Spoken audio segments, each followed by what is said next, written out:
Dear students, welcome back to my channel. ಇವತ್ತಿನ ವಿಡಿಯೋದಲ್ಲಿ ನಾನು ಫಸ್ಟ್ PUC ಕನ್ನಡ ಕ್ವಶನ್ ಪೇಪರ್ನ ಅಪ್ಲೋಡ್ ಮಾಡ್ತಾ ಇದ್ದೀನಿ.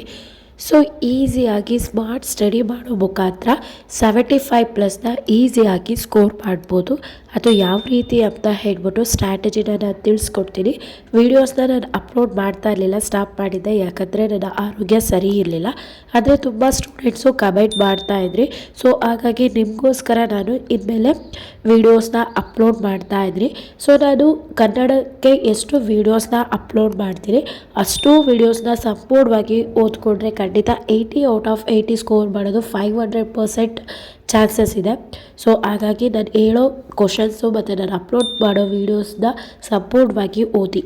ಆ ಎಲ್ಲ ವೀಡಿಯೋಸು ಸಿಗಬೇಕು ಅಂತಂದರೆ ನೀವು ಈ ಕೂಡಲೇ ಚಾನಲ್ಗೆ ಸಬ್ಸ್ಕ್ರೈಬ್ ಆಗಿ ಪಕ್ಕದಲ್ಲಿರೋ ಬೆಲ್ ಐಕನ್ನ ಕ್ಲಿಕ್ ಮಾಡಿ ಆಲ್ ನೋಟಿಫಿಕೇಷನ್ನ ಆನ್ ಮಾಡ್ಕೊಳ್ಳೋದ್ರಿಂದ ನಾನು ಅಪ್ಲೋಡ್ ಮಾಡೋ ಎಲ್ಲ ವೀಡಿಯೋಸು ನಿಮಗೆ ನೋಟಿಫಿಕೇಷನ್ ಮುಖಾಂತರ ಸಿಗುತ್ತೆ. ಈಗಾಗಲೇ ನಾನು ಬ್ಲೂ ಪ್ರಿಂಟ್ ಅನಾಲಿಸಿಸ್ ವೀಡಿಯೋನ ಲಾಸ್ಟ್ ಇಯರೇ ಅಪ್ಲೋಡ್ ಮಾಡಿದ್ದೆ. ಅದ್ರ ಪ್ರಕಾರನೇ ನಿಮಗೆ ಕೇಳ್ತಾರೆ. ಸೊ ನೀವು ಯೂಟ್ಯೂಬಲ್ಲಿ ಸರ್ಚ್ ಮಾಡ್ಬೋದು ಫಸ್ಟ್ PUC ಬ್ಲೂ ಪ್ರಿಂಟ್ ಶುಭಮೂರ್ತೀಸ್ ಅಂತ ಹೇಳ್ಬಿಟ್ಟು.